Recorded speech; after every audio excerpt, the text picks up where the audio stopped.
Hello and welcome to Homer for Sunday, September 14th, 2025.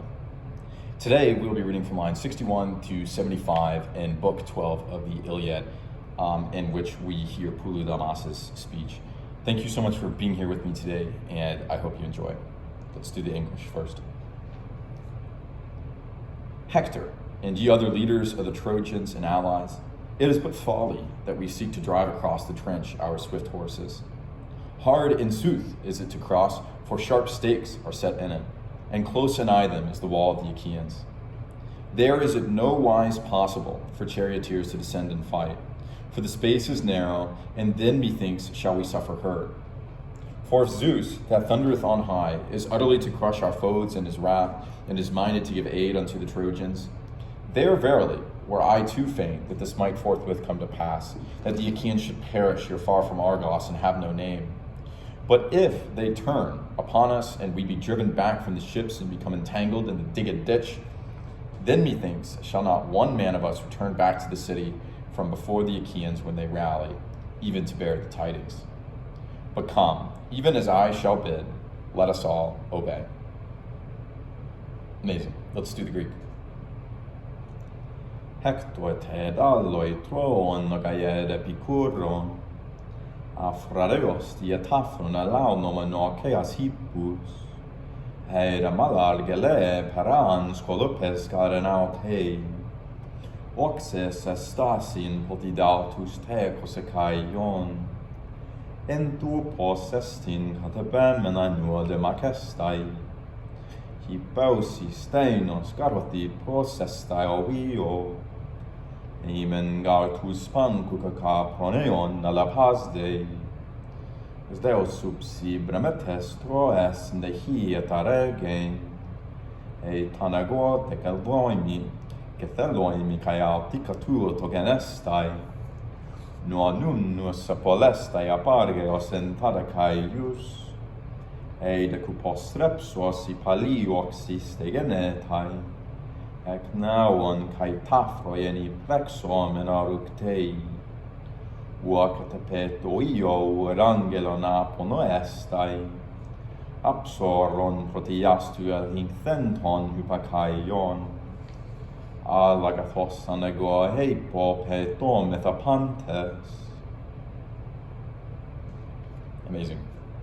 Even here I still have some of the sort of like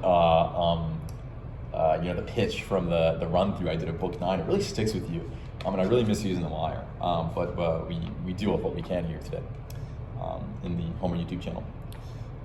So yeah, what's important about this passage? So first of all, it's important for you, the audience, to know that being a hero in the Iliad is often connected with refusing advice, right? So Hector is often given advice from his soldiers or whatever, and the hero then turns around, like, does the opposite thing, right? Like, they're like, oh, like, don't do it. It's going to be dangerous. I don't know if you should go into the middle of that throng and go fight.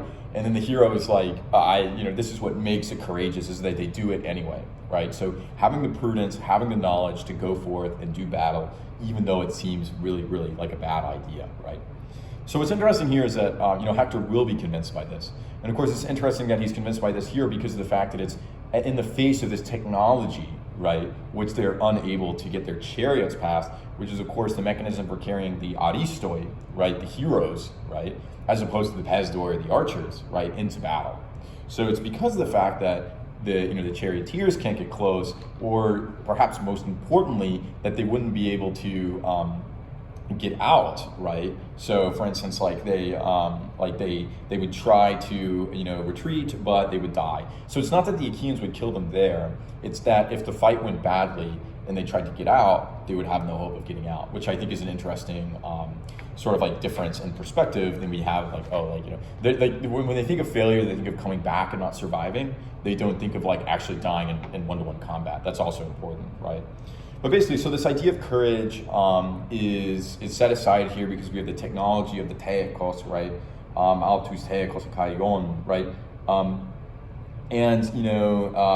You basically have like this call to Zeus again too. Like, if Zeus declares that, like, we're not going to be able to make it, it's not going to be good news for us, It's interesting that's the case because, we have just finished like a sort of discussion of what Poseidon and Zeus and, the other people that are, affecting the weather in order to, the streams and how they flow, like in order to take care of the trench and the wall after the war is even over, right? So Zeus is sending that too.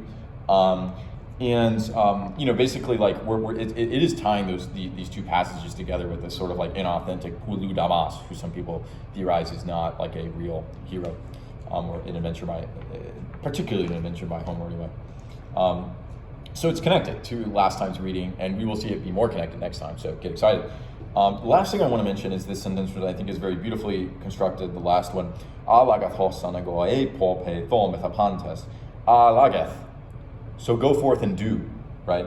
Hosanago epo, such as I say, right? Pe thom ethapantes. Let us all be persuaded. We start with alpha alpha, right? And you go hos on, right? Which is sort of like two very open vowels, right? And then those transition to ego epo, matching epsilons. And the last two words of the line are pe thom ethapantes.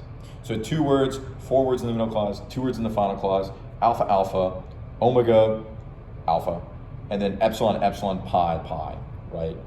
It's just such a beautifully constructed line, and when you sort of unpack the details as to why, you can really enthuse about it. So anyway, I hope you've enjoyed this, and I look forward to continuing his speech with you tomorrow. Thank you so much for listening, and I hope you have a wonderful day. Take care and have a good one. Bye.